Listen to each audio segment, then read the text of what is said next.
Salut à tous, c'est Sora. Bienvenue dans mon troisième tuto vidéo. Dans ce tutoriel, je vais vous montrer comment faire une signature, un peu comme celui de la dernière fois. Je vais vous parler de tous les trucs dont il faut tenir en compte pour faire un bon tag ou une bonne signature. Donc ce tuto est surtout fait pour les débutants qui commencent le graphisme, même si ça fait pas trop de mal à certains de revoir les bases. Je ne vise personne. Donc voilà, de quoi j'ai parlé ici.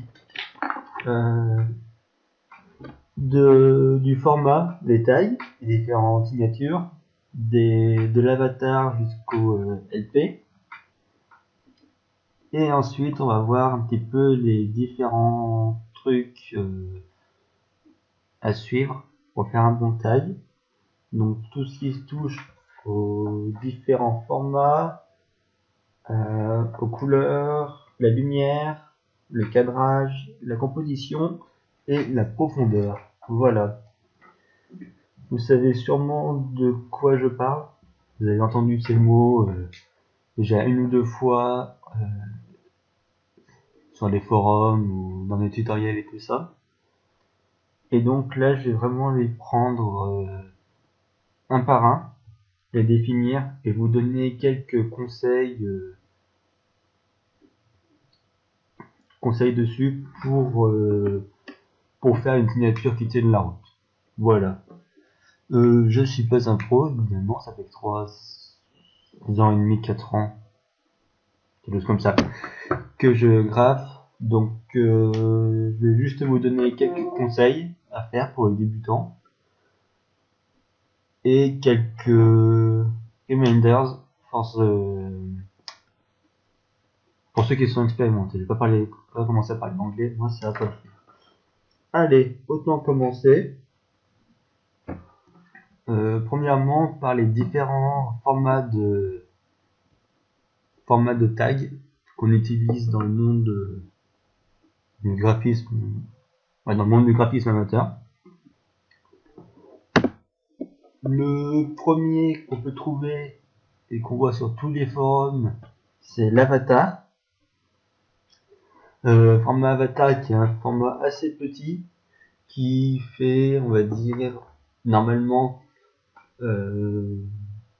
maximum 250 par 300 de hauteur, donc 250 de largeur par 300 de hauteur pour moi. Il sert un petit peu à donner l'identité du gars sur un forum. Donc il est assez important, il faut faire attention à pas le foirer. Des fois vous pouvez mettre votre pseudo dessus, c'est pas vraiment utile. Et il y a donc deux gros types d'avatars. Le premier, c'est ce qu'on pourrait appeler ce que j'appellerais l'avatar unique, c'est-à-dire comme celui que vous voyez devant vous.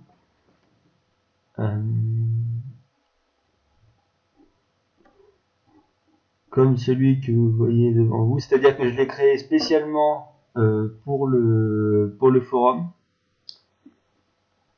et il n'est attaché à rien d'autre. Vous comprendrez quand je parlais du deuxième avatar, qui est l'avatar qu'on trouve dans des kits avatar et signature. Et dans ce cas-là, l'avatar est tiré de la signature que porte le graphiste. Et voilà. Le plus important sur les avatars, c'est vraiment la taille et le fait de pouvoir passer un message sur la personnalité ou sur qu'aime le graphiste. Le deuxième format dont j'ai parlé lors de mon précédent tuto, c'est le TinyTie. Format un petit peu plus grand. Au niveau de la taille, je dirais que c'est au maximum 400 par 200 pour moi. Si vous en voulez en savoir plus, j'ai fait un tuto sur les TinyTie en particulier, donc j'ai pas trop m'attarder sur cela. On va passer directement aux signatures. Donc les tailles que vous connaissez et dont vous avez le plus, qui sont les plus répandus sur les forums, qui sont normalement sous forme de rectangle comme cela, et qui font une taille comprise donc entre 400 et 200. Et moi j'ai l'habitude d'un signature maximum de 500 par 500. Voilà, donc n'importe quel format entre ces deux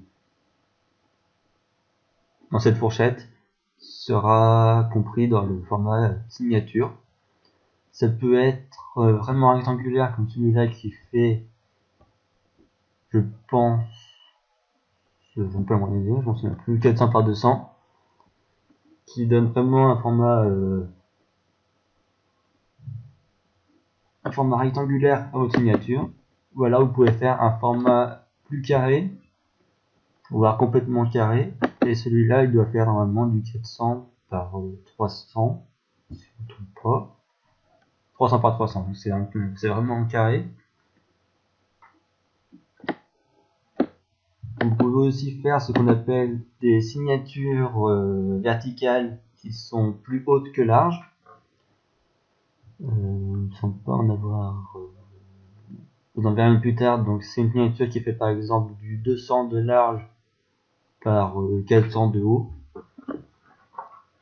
qui peuvent être qui sont beaucoup moins répandues que celles-là, mais qui peuvent être intéressantes à travailler. Pour ces signatures plus largement utilisées, donc comme format, on a beaucoup de techniques différentes si ça va les travailler. Cette technique-là, je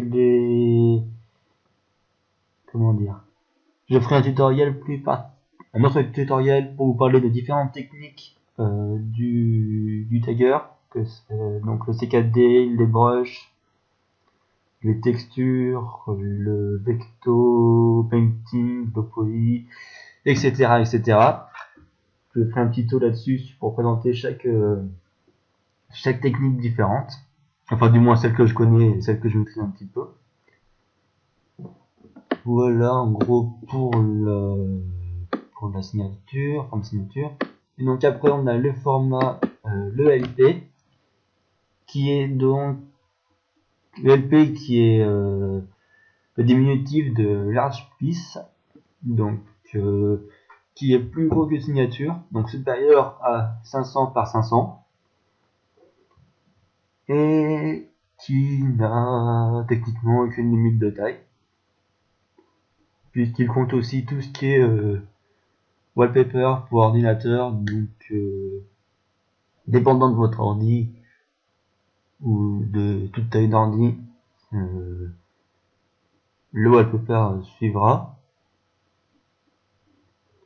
Le wallpaper est plus compliqué à travailler qu'une signature du fait de sa grande taille, et étant donné qu'il faut bien réussir à gérer l'espace et à remplir l'espace déjà.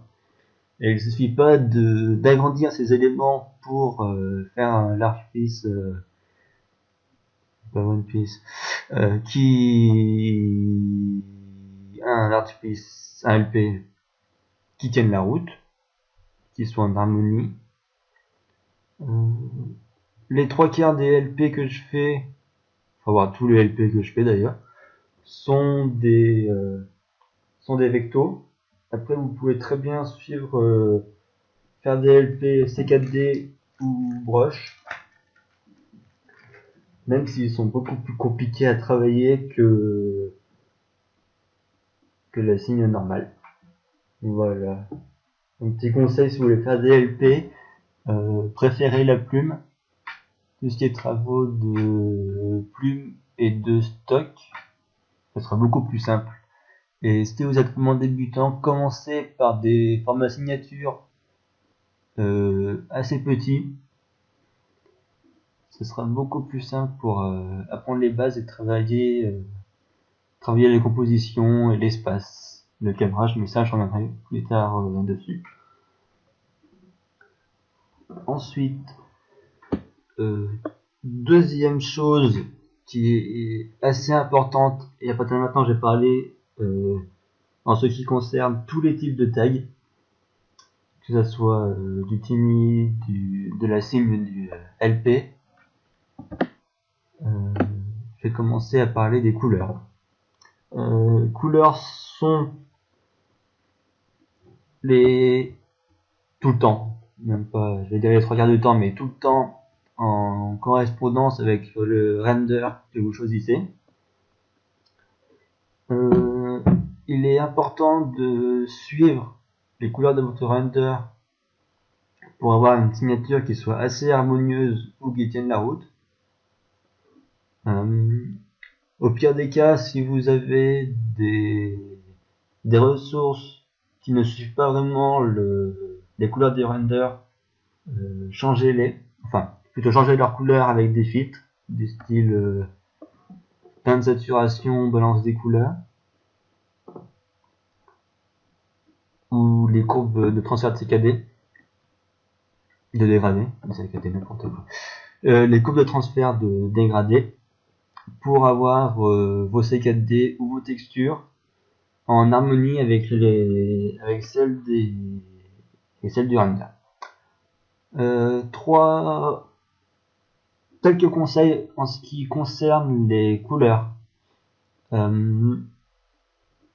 Prenez sur votre signature, je dirais une palette maximum de 4 à 5 couleurs différentes, 5 étant vraiment le gros max, 3 ou 4 c'est bien. Et essayez de varier donc ces couleurs. Pour cela, vous avez différents conseils que je vais vous donner. Le premier serait de jouer, comme ici, sur la teinte et la luminosité de même couleur. Donc un bleu plus ou moins foncé ou plus ou moins, j'ai perdu mon mot. Et merde.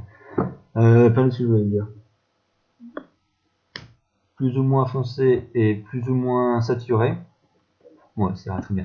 Plus ou moins foncé ou plus ou moins saturé comme ici. Et puis pas hésiter à varier sur la même teinte de couleur. Un petit peu comme sur cette pas celle-là, faut que je la retrouve. En fait, ça va être sérieux. Voilà, là où j'ai joué sur des teintes bleues plus ou moins foncées. C'est très ça peut être intéressant de jouer sur ces teintes pour construire un petit peu votre création. Le deuxième cas, ça va être de jouer sur ce qu'on appelle les couleurs complémentaires, que vous pouvez voir ici. Je vais me passer là. Je viens de pinceau, ça sera bien. Les couleurs complémentaires, ce qu'on appelle, que vous pouvez voir ici. Ce sont un petit peu, ce sont les couleurs inversées sur ce qu'on appelle les cercles chromatiques, qui sont obligatoires si vous voulez avoir une bonne idée de de ce que vous pouvez faire, ce que vous voulez faire comme couleur. Et vous l'écrire ici. N'hésitez pas à aller en chercher un sur Google. Vous pouvez en trouver un peu partout. Donc ce sont des cercles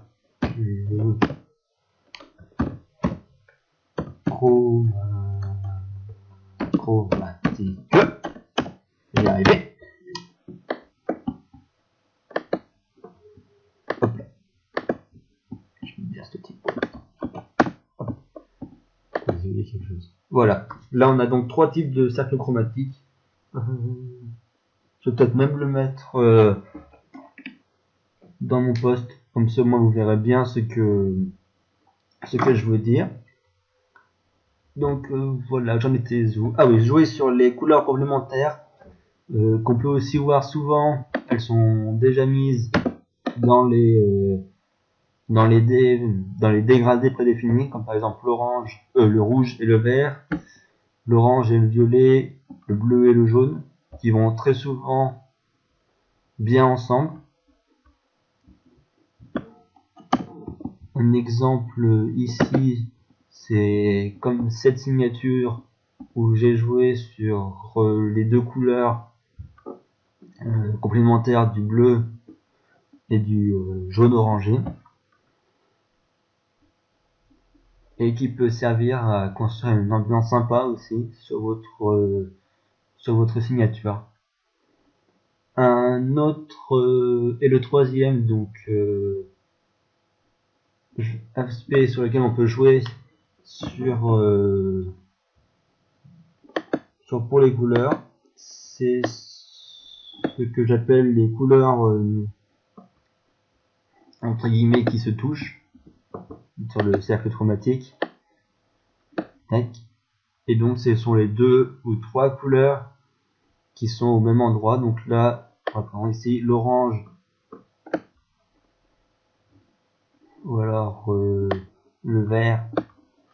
Là, ce sont des couleurs qui se mélangent bien et donc qui peuvent servir si vous voulez faire une signature bichrome comme celle-là, où j'ai choisi les couleurs, enfin l'état principal de bleu et de violet, qui se complètent assez bien, comme vous pouvez le voir. Hop là. En général, quand vous choisissez vos couleurs, commencez par prendre des couleurs qui sont présentes sur vos renders, et après, dépendant de ce que vous avez en tête pour votre signature, choisissez l'une de ces trois techniques, j'allais dire, et construisez votre composition à partir de ces couleurs. Les couleurs, je dirais, font partie des les 3 points les plus importants dans la construction d'une signature. Donc c'est important de passer du temps à les choisir et à bien les choisir.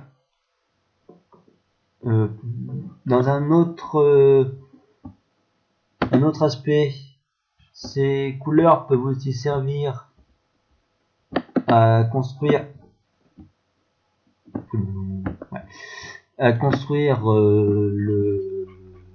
l'ambiance de votre création, dans le sens où, vous avez vu un peu ce français, dans le sens où, si vous voulez une création, et là je vais dire un truc qui est vraiment débilissime, mais bon c'est comme ça, si vous voulez une création avec une ambiance un petit peu plus chaleureuse, priori, prenez surtout des couleurs comprises ici qu'on appelle les couleurs chaudes. C'est d'une débilité affligeante, mais c'est comme ça. Et si vous voulez une ambiance plutôt froide, plutôt pastel, enfin pas pastel, ça peut pas, et une ambiance froide de votre signature, prenez plutôt les couleurs qui se situent ici, par peut-être le violet. Enfin, le violet est vraiment une couleur intermédiaire, je dirais, entre les deux. Il peut servir à la fois pour une couleur chaude et une couleur froide. Et enfin, le dernier truc à tenir en compte dans le choix des couleurs, c'est le simple... Non, pas fait gaffe à ce que je voudrais. C'est le simple...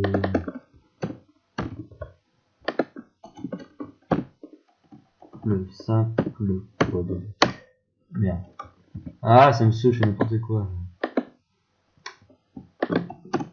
Voilà.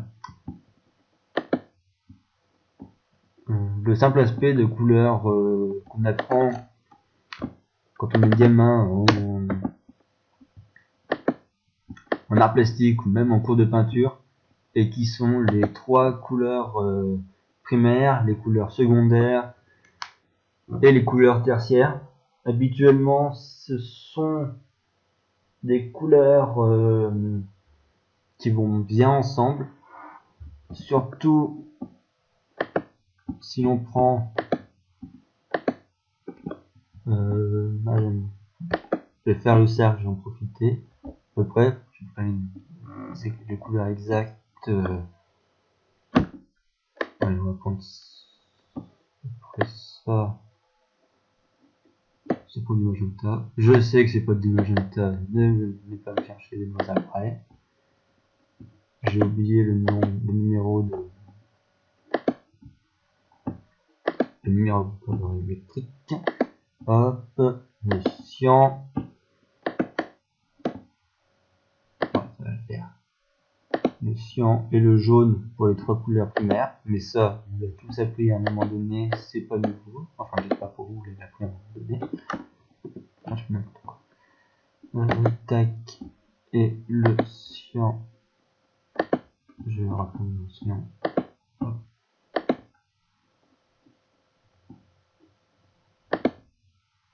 Ouais. Le cyan et le magenta et le jaune. Et ensuite, on a aussi les 3 couleurs secondaires qui sont, si j'arrive à les faire correctement, mais c'est pas grave. On va les faire, hop, on va les faire différemment. Donc, qui sont le violet en mélangeant le magenta et le vert, et le bleu, n'importe quoi, de pire en pire. Le vert en mélangeant le jaune et le cyan. C'est quand c'est le matin, je suis pas encore bien réveillé. Je suis malade. Donc voilà. Hop, hop, et puis l'orange. On mélange le magenta rouge et le jaune. Hop là. Donc ça ressemble vraiment à rien. Bon, habituellement les couleurs secondaires vont bien aller avec tout en fait. Ça va, toutes ces couleurs vont assez bien ensemble, dans le sens où si on prend les différentes théories dont je vous ai parlé tout à l'heure, le orange se situe entre le rouge et le jaune, le violet entre le rouge et le bleu, et le vert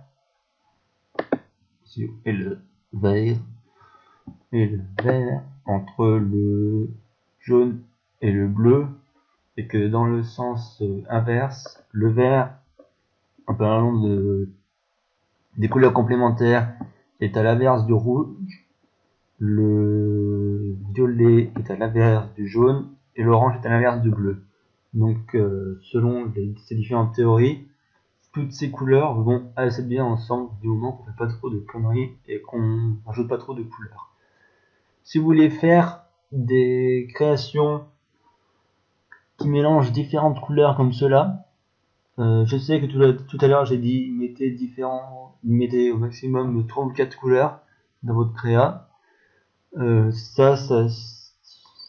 Ça tient seulement si vous faites une création monochrome, c'est-à-dire avec une seule teinte ou couleur principale, comme celle-là, où là la couleur, la teinte principale est l'orange. Oui, c'est de l'orange. Et là on a donc du coup de l'orange foncé, orange clair et l'orange plus ou moins normal. Ou alors comme celle-là juste à côté. Comme celle-là, le bleu, où on joue sur les teintes de bleu. Voilà.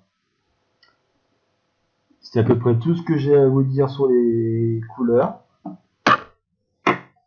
Essayez de tenir en compte de ces trois petites théories en faisant vos tags.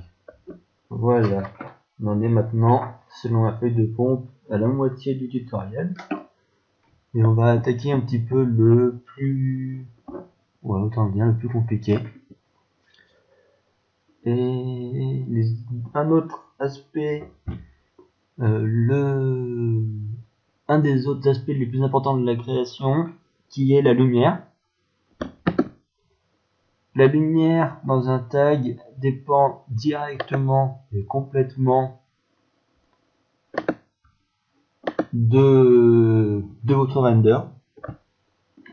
Et à l'inverse, la composition va tenir pratiquement complètement de votre lumière. Vous allez placer les différents éléments de votre création selon votre render et selon la source de lumière qui va selon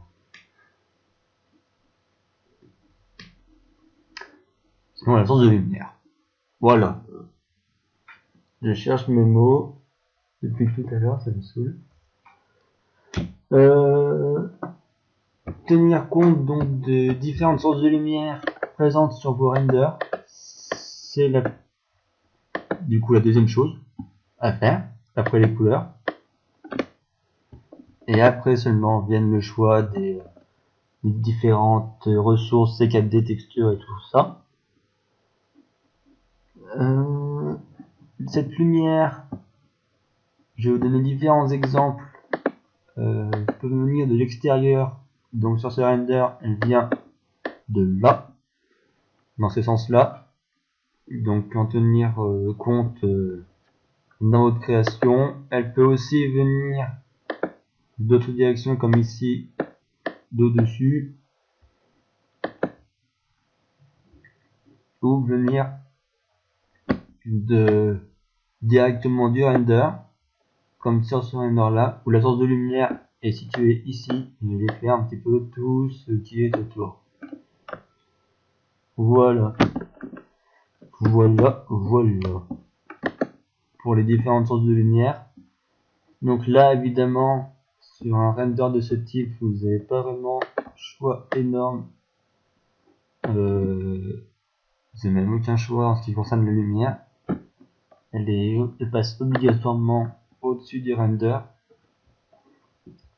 Et vous pouvez aussi avoir quelques renders où la lumière, je voulais pas montrer sur celui-là, mais la lumière passe de derrière. Et donc, ce que vous allez, je vais vous montrer, il me semble que j'en ai. Le render en lui-même est pourri, mais à titre d'exemple, ça ira très bien. Faut que je le retrouve par contre. Il semble que c'en était un d'Ichigo. De Bleach.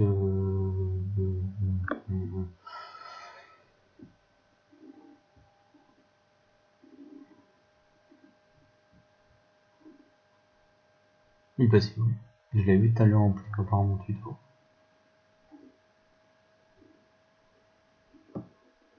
Oh bon, après celui-là. Encore. Donc voilà, où vous aurez la lumière qui viendra de l'autre côté de votre render, et donc le côté qui fait face, qui vous fait face, sera dans l'ombre. Donc faire attention à faire une composition et à gérer la lumière dans ce sens. En fait, on va supprimer sans regarder, c'est plus rapide.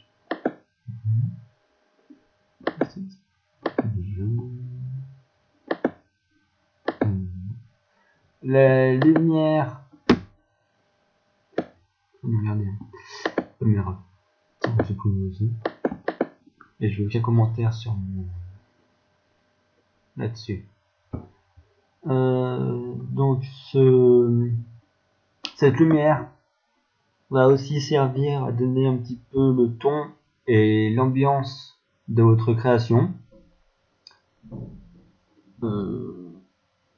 Par exemple, sur cette créa là, les différentes sources de lumière qui sont là,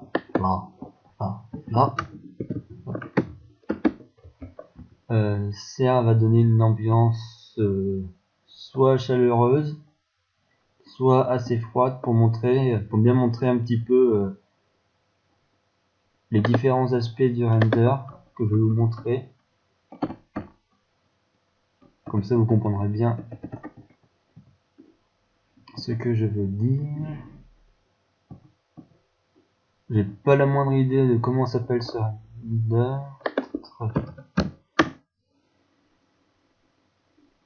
Ah, c'est mal de faire ça.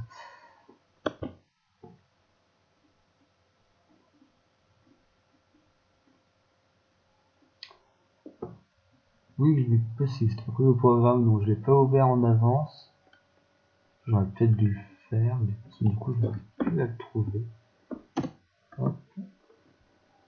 Oui, c'est vrai que cliquer RN pour chercher render, c'est pas des plus pratiques. Merde, il est passé où, je comprends. Allez, c'est parti, je sais qu'il est dans ce dossier. C'est pas forcément la meilleure chose puisque c'est le plus gros dossier que j'ai, je pense.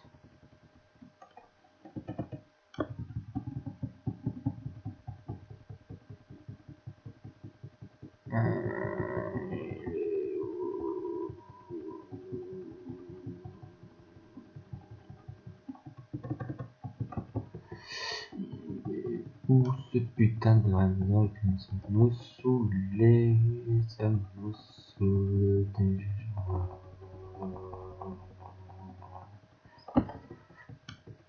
Parce que pareil, une fois dans 3 secondes. Oh bah, et voilà, il est là. C'est quoi alors? Connaître. Allez, ouvrir. Bon, même pour rien en fait. Hop. Donc voilà, les deux côtés du render qui sont donc un côté plus chaleureux qui part sur les teintes jaune orangé et un côté bleuté donc plus froid, et on peut vraiment voir que la lumière principale de ce render vient de ce côté là. Si votre render a déjà des teintes de lumière prédéfinies comme ce render ou d'autres, je peux me faire chier en chercher un autre, ou d'autres teintes, ah si je sais où non, ça va être trouvé. Like que il est là, il est là, il est là, il est quelque part, il est là. Voilà, comme celui-là qui a une luminosité de ce côté-là rouge, on va dire que les couleurs de la signature et les sources de lumière sont déjà, vous n'avez même pas à réfléchir, vous les prenez tel quel. Voilà, la source de lumière, d'ailleurs, vous n'avez jamais vraiment à réfléchir. vous la faites par rapport à votre render. Ne faites pas l'erreur de débutant qui est de commencer une signature puis de choisir votre render. Tout commence par là et après vous construisez votre signature autour du render. Si vous avez déjà une idée de signature dans votre tête, je sais pas, une inspiration soudaine sur une signature, essayez de choisir un render quand même qui irait bien avec l'idée que vous en faites avant de commencer la composition en elle-même. Parce que avec le render que vous choisissez, vous 90% du temps vous changerez la composition. Je n'ai jamais fait une signature de A à Z telle que je l'imaginais. Vous avez pu voir un petit peu dans le dernier tutoriel, si vous l'avez regardé. Honte à vous si vous ne l'avez pas regardé. Où très souvent je change au milieu, je change les éléments, je change la composition, voire même je change de render, ou je décompose si ça ne va pas. N'hésitez pas à le faire si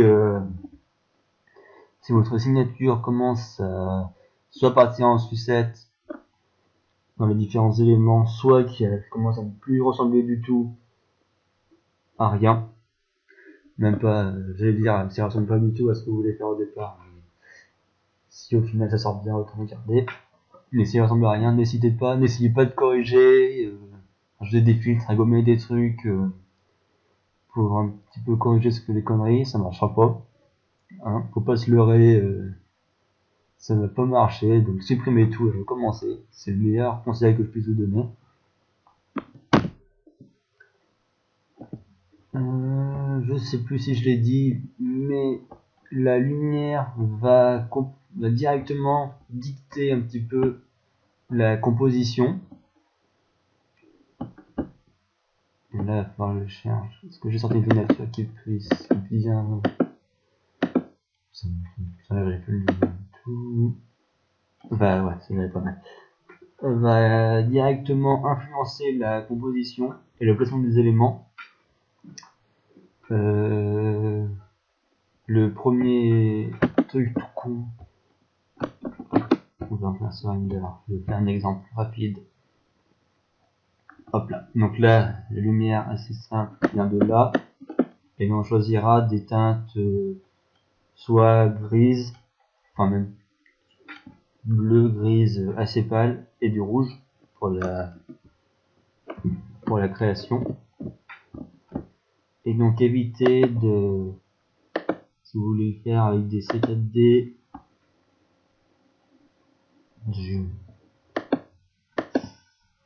on s'en fout de C4D.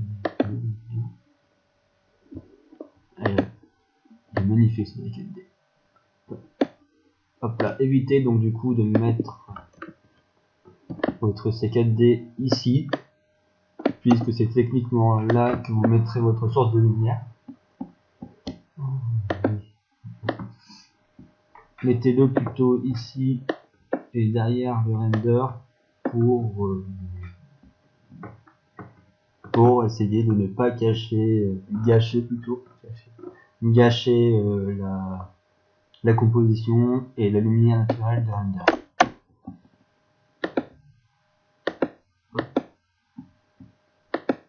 Autre aspect assez important d'une création, le cadrage. Qu'est-ce donc que ça?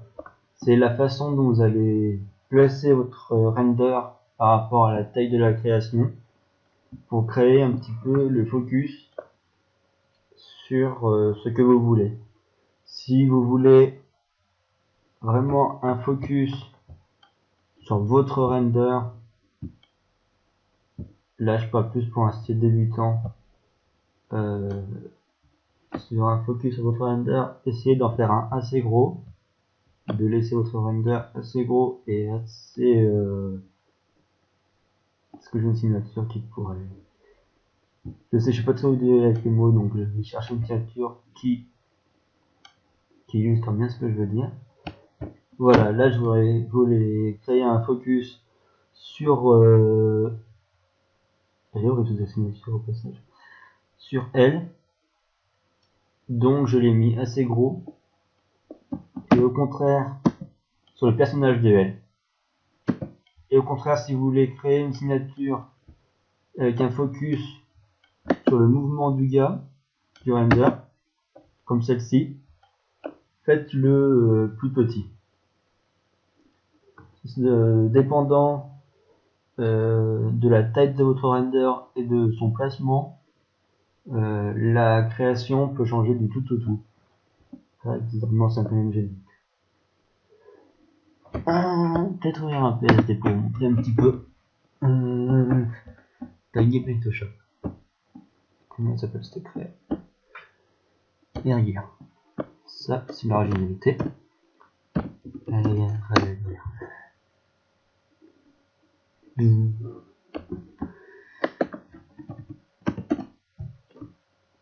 Early récupérer.psd. J'aime beaucoup. C'est bien récupéré ou pas? Non.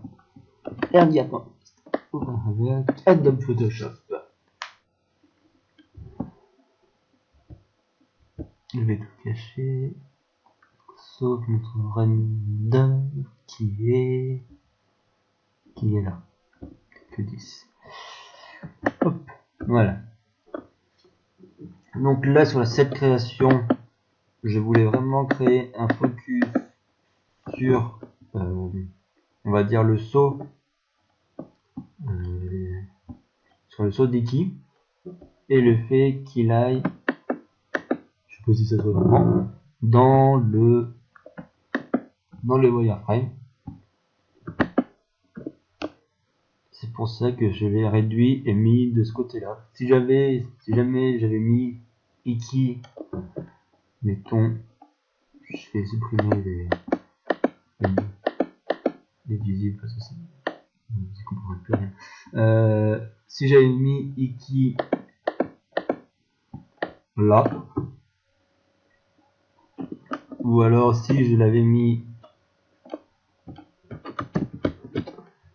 en taille, si j'avais laissé en taille réelle qui doit être un truc comme ça, comme ça, vous voyez que la création aurait changé et le focus aurait changé de tout au tout. Là on aurait eu un focus sur Iki et non pas un focus sur son action. J'ai fait un contrôle. Hop. Et hop. Pour revenir un petit peu à ce que je voulais. Voilà. Quelques petits conseils à ne pas faire dans le cadrage. Ne pas coller votre render sur un côté de la création. J'ai mis non, hein, je suis pas sûr. J'en étais plus. Ne pas coller. Ne pas coller votre render sur sur un côté de la créa, mais et ni d'ailleurs le mettre en plein milieu. Voilà, c'est les deux. Je dirais c'est les deux gros trucs à ne pas faire. J'ai pas un mauvais exemple. Je peux bien avoir un mauvais exemple de cadrage quelque part. Une de mes signatures, peut-être dans les GIMP.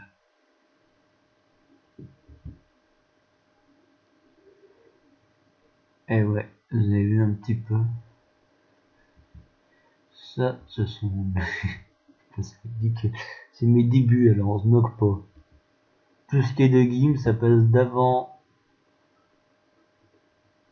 Je dirais avant 2000. Au moins avant 2014 sûr. Voire même peut-être avant 2013.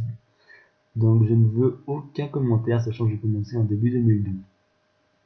Ça doit aller jusqu'à mi-2013, je pense. Donc on va sûrement trouver des mauvais tags. Bon bah ce qui paraît, ah si. Oh non, tu l'as été concentré. Je n'aurai donc pas de mauvais cadrage. Enfin des trop mauvais cadrages plutôt. Non, bon, non, voilà. Je vais vous montrer ensemble de dessin. Fichier nouveau 120%. Voilà, hop, voilà. On va prendre. Non, ah,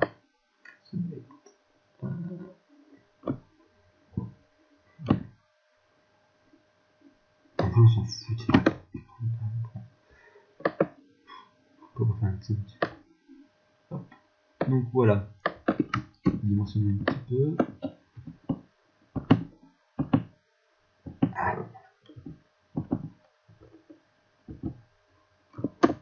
Et merde.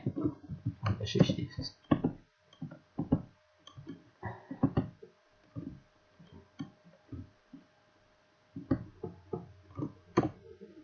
Voilà. Donc, le trop petit pour le tag évidemment, mais ça on s'en fout. Donc, évitez de le mettre en plein milieu, ou alors de le coller carrément à un côté de la créa.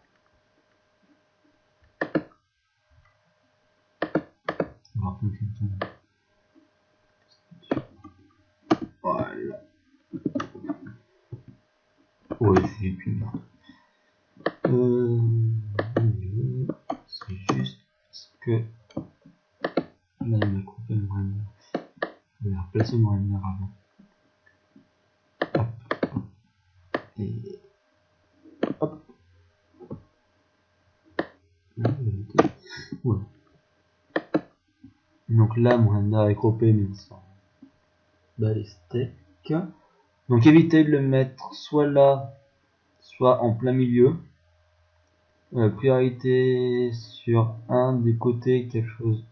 Pour ce render là, vu son image, vu l'image, vu que la lumière viendra de là.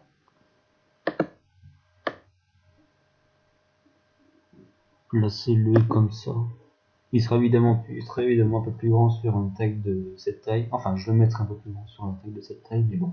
Voilà. Ouais. Voilà pour un petit peu pour le canal.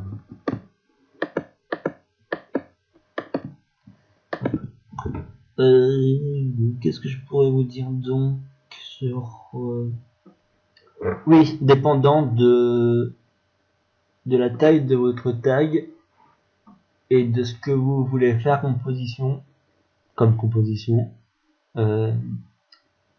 essayez obligatoire de bien sélectionner et de bien placer votre render, et ce en ce qui concerne sa taille. Ne pas faire ne pas leur dimensionner trop grand ou trop petit par rapport au tag et à la composition, et essayer de placer correctement dans la signature. Mais bon, ça c'est j'en ai déjà pas parlé. Voilà, priorité aussi sur des renders qui ne sont pas coupés et sur des renders qui ont un certain flow. Mais le flow, j'en reviendrai ça dans 5 minutes, je pense. Ça va être très rapide. C'est le prochain point. Enfin, fait partie du prochain point qui est la composition en elle-même. La compo, c'est tout le monde sait ce que c'est.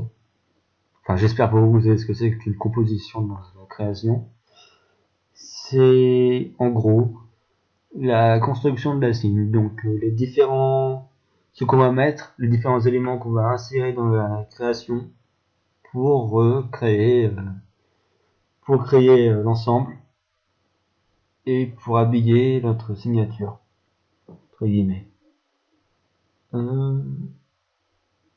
Pour cette composition, on peut utiliser beaucoup d'éléments différents,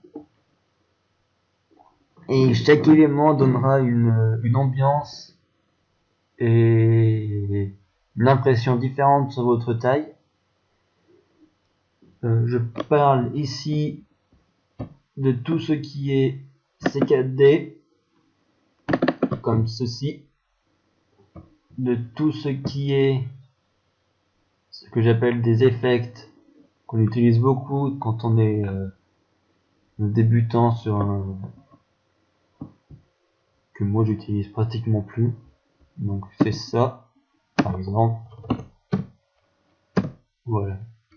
Les textures aussi, on a comme type de ressources. On a les brushes, du sans ressources. On peut aussi, on a du vector, on a le smudge, on a le painting.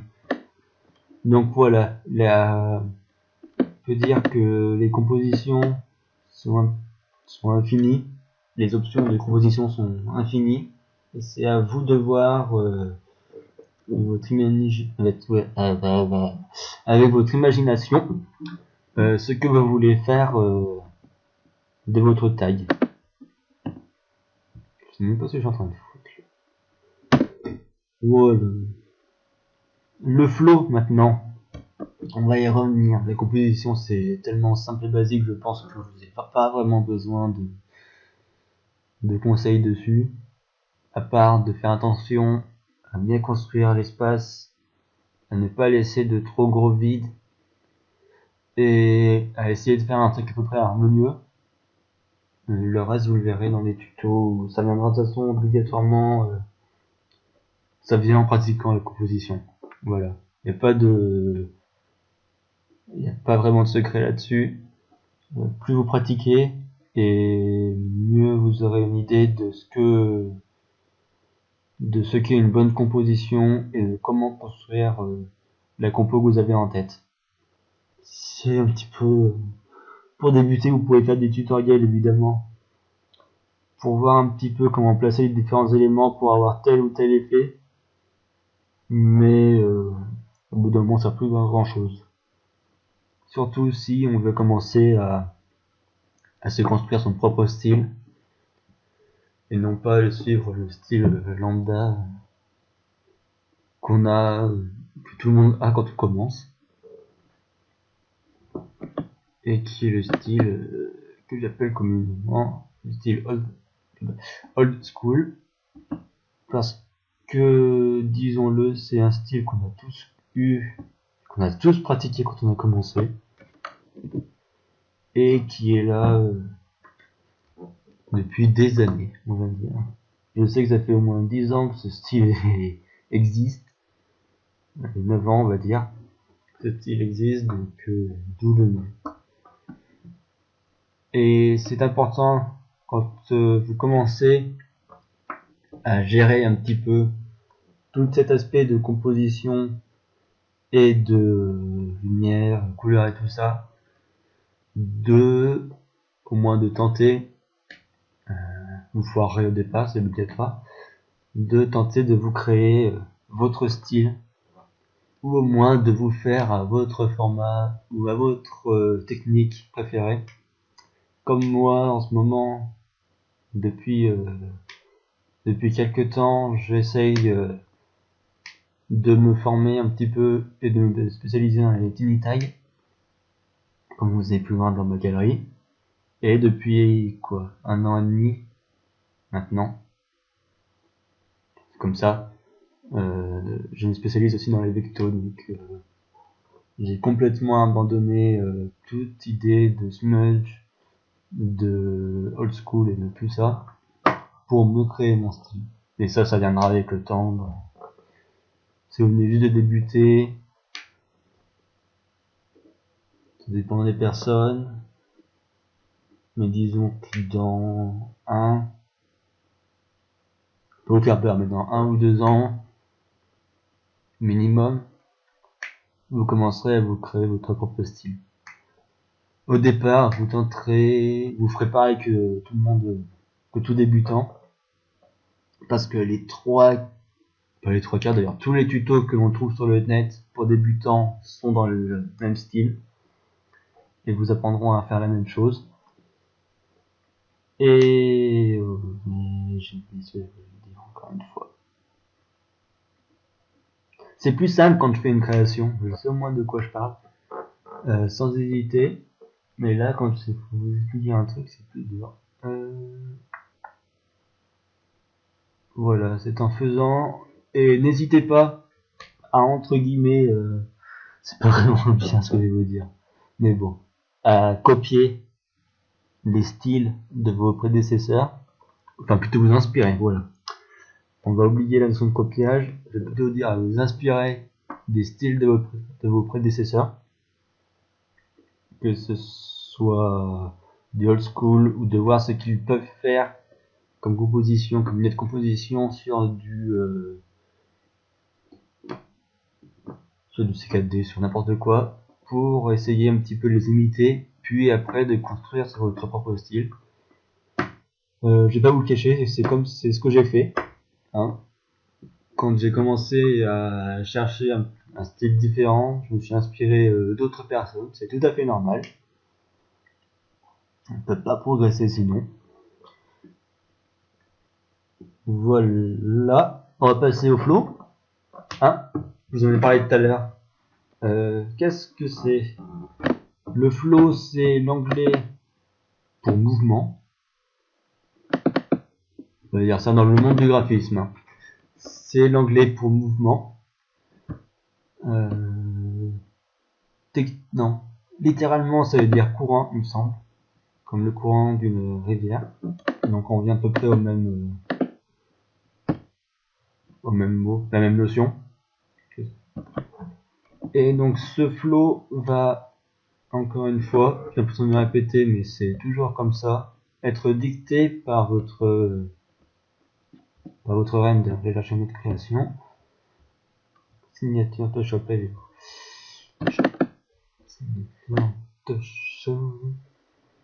alors oui, vous pouvez avoir remarqué, j'ai beau avoir rangé mes ressources, j'ai toujours du mal, on va les retrouver.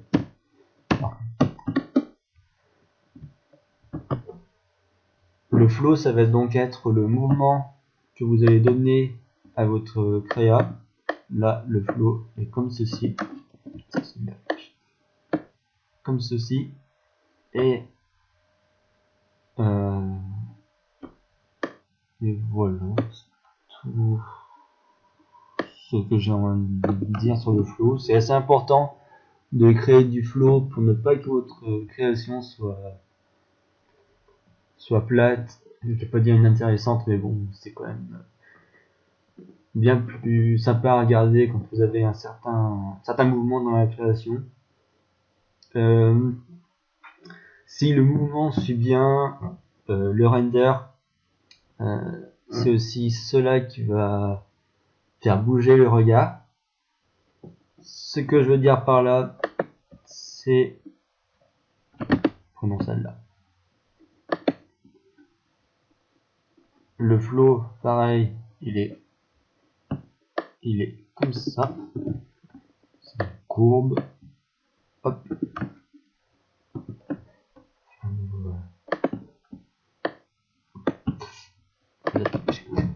C'est une courbe comme ceci.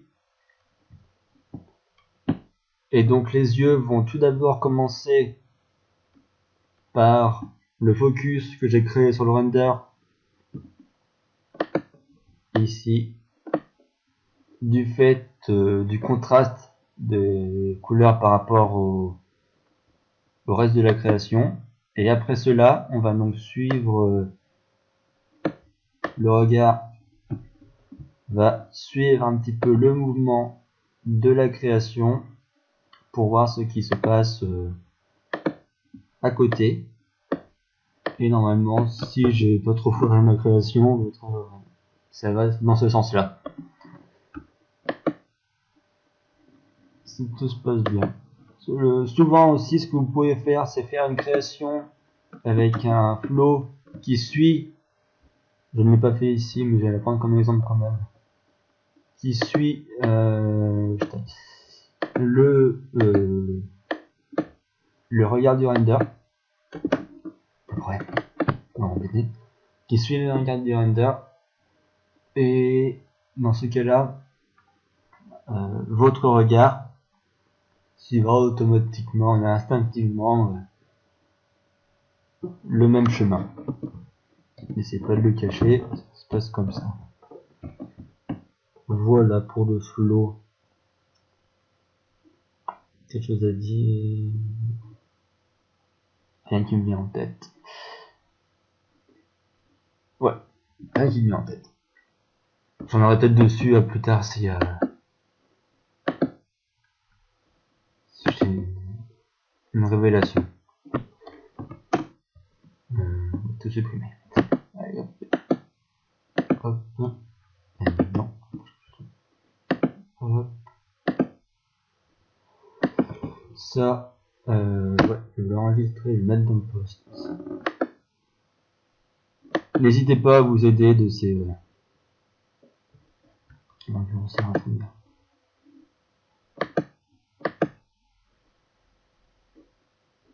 Pourquoi je peux enregistrer un PNG? Enregistrer sur.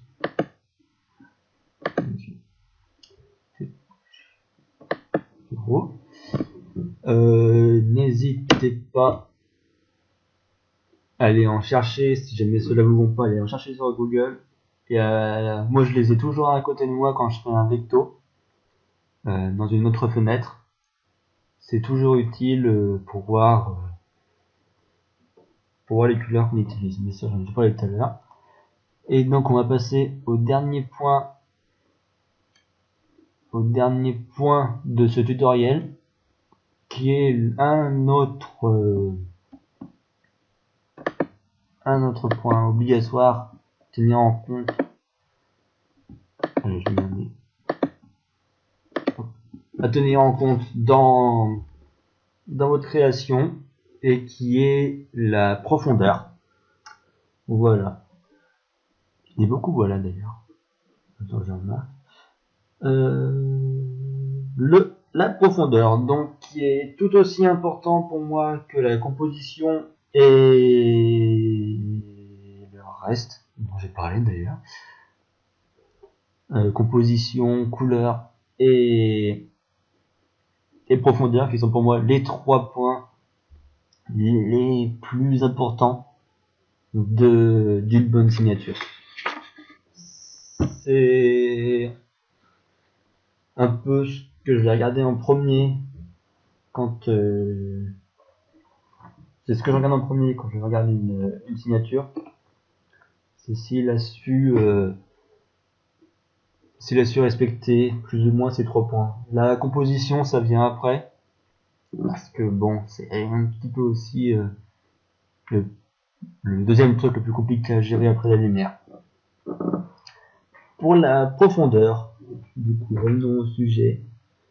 On peut la travailler de différents moyens. Là, je vais vous en donner 3. On peut soit la travailler. On va prendre cette. Ah, mais c'est votre création, quel con. Je vais exprimer. Je vais la retrouver.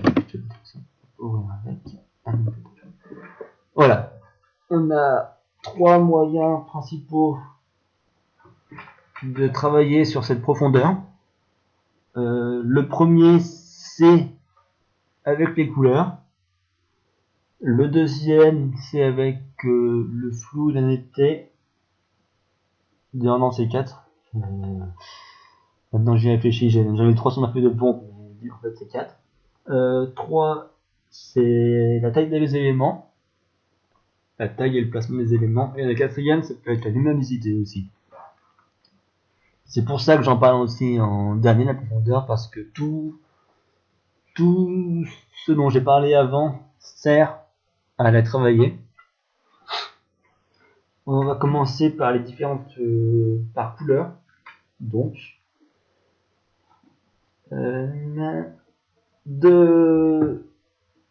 deux choses, soit en faisant des couleurs, en jouant sur la saturation des couleurs, donc en faisant des couleurs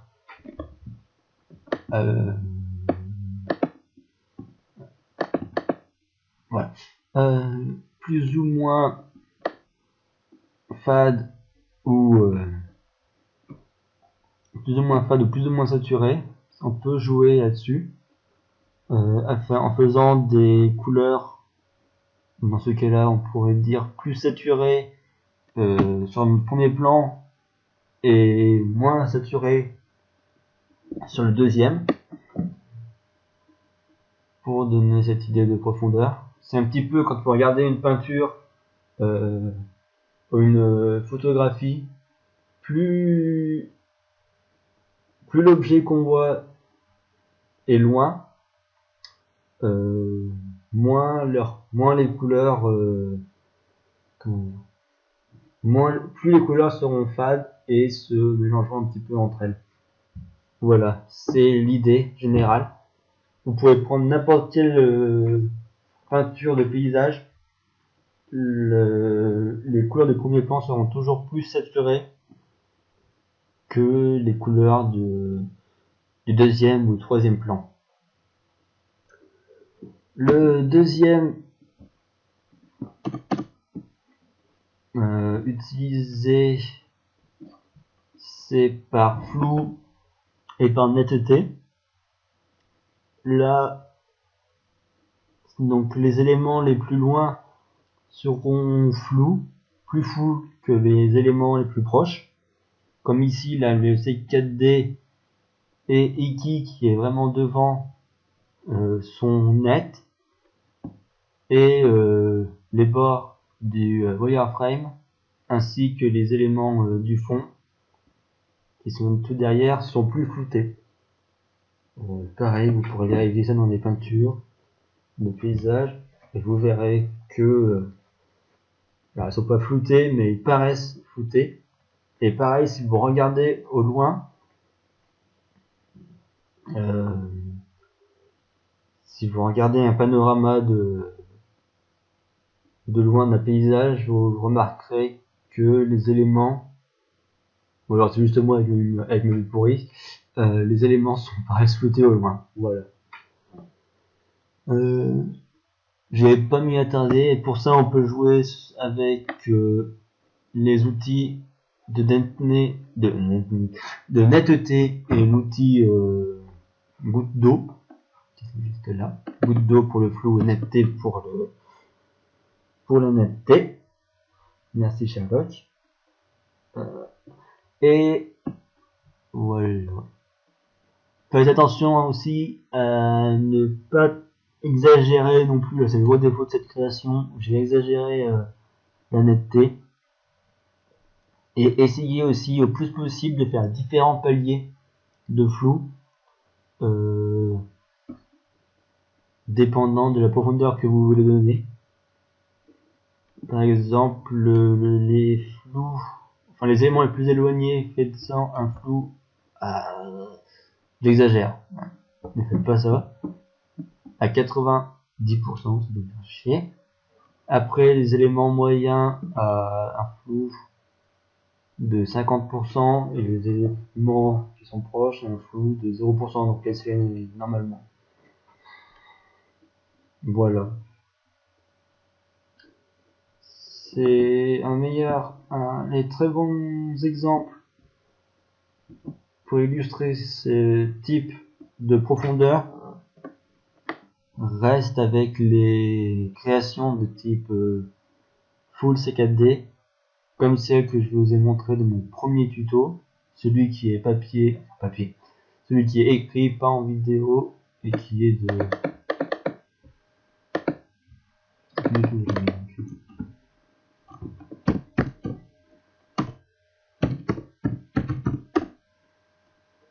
je sais pas si j'ai écrit correctement.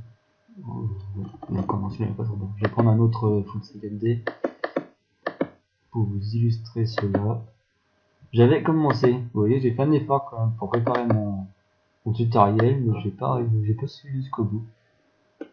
Enfin, faut aussi dire que j'ai pas prévu de faire un... Oui, il y a pas mal.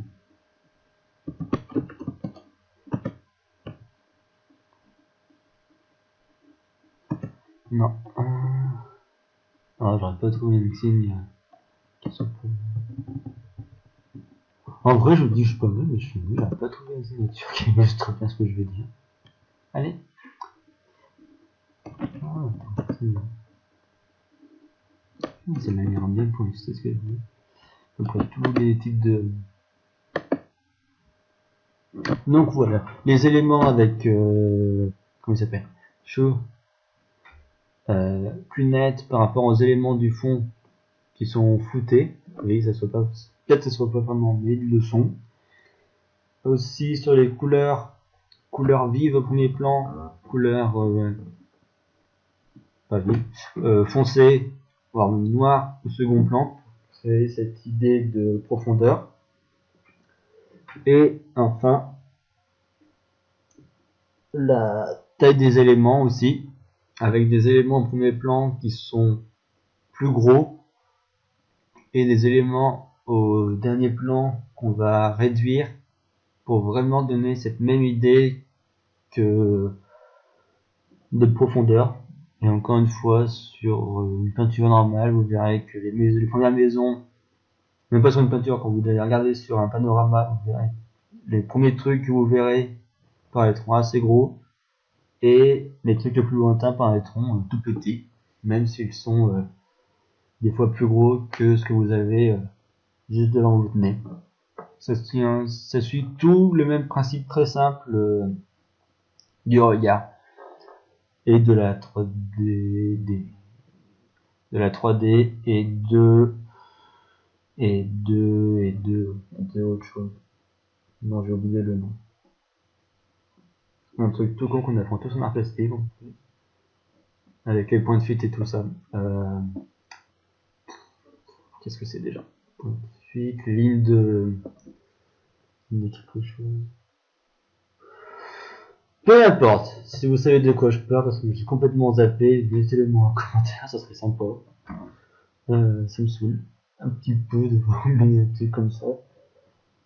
Et donc, vous voyez la taille des éléments et leur couleur aussi. Et pour finir, ce que j'ai rajouté et qui n'est pas dans ma feuille de pompe, c'est avec la lumière, en faisant des éléments les éléments les plus dépend, soit les éléments les plus proches lumineux et les éléments les plus loin qui seront sombres, ou alors l'inverse, les éléments loin qui seront lumineux et les éléments proches qui seront sombres. La profondeur,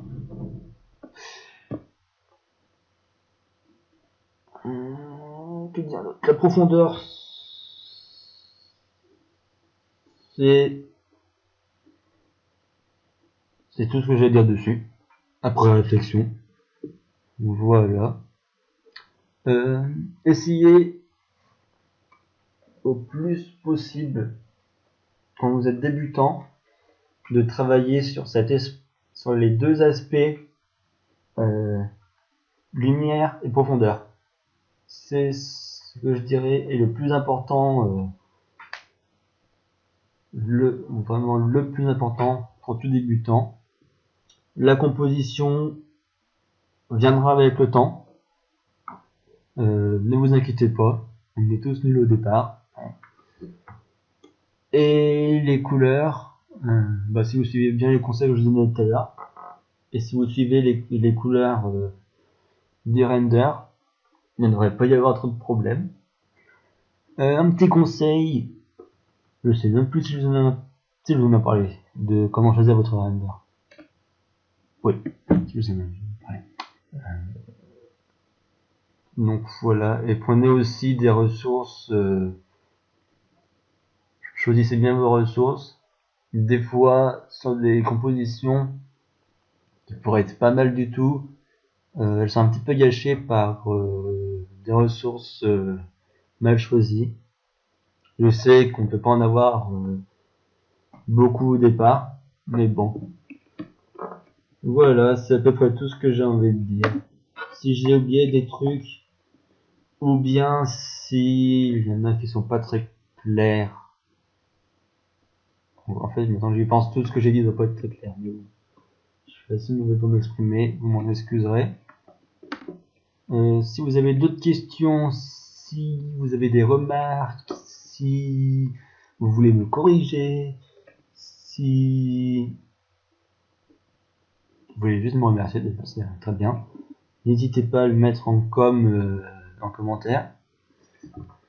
Je n'attends pas, je sais qu'il n'y aura aucun rendu pour ce tutoriel parce que je n'en attends pas.